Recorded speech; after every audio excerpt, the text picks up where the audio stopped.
Selamlar arkadaşlar. Sıradaki gezi rotamız Sümele Manastırı.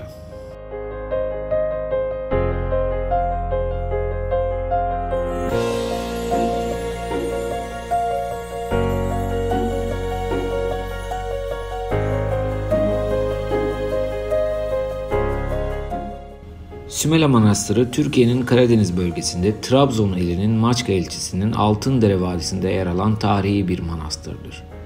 Meryem Ana adına inşa edilmiş olan manastır 386 yılında Bizans döneminde kurulmuş ve 1923 yılındaki mübadeleye kadar aktif olarak kullanılmıştır.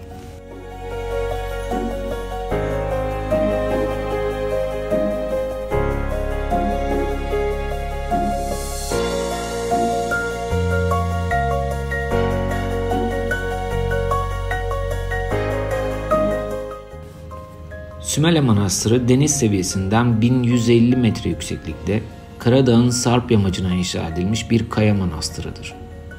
Manastırın ana kaya kilisesi 13. yüzyılda inşa edilmiş olup duvarlarında freskler ve ikonalar bulunmaktadır.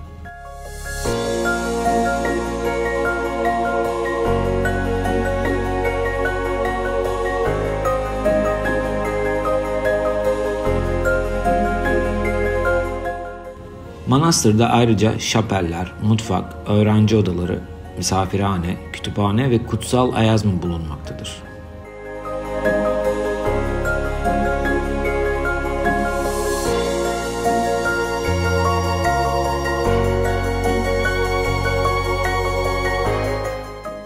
Sümele Manastırı, Türkiye'nin en önemli tarihi ve kültürel miraslarından biridir.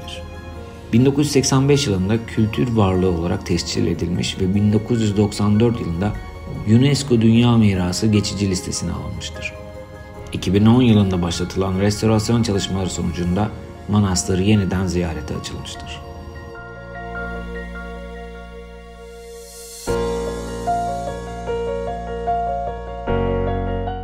Sümele Manastırı, muhteşem manzarası ve tarihi önemiyle her yıl binlerce ziyaretçiyi ağırlamaktadır.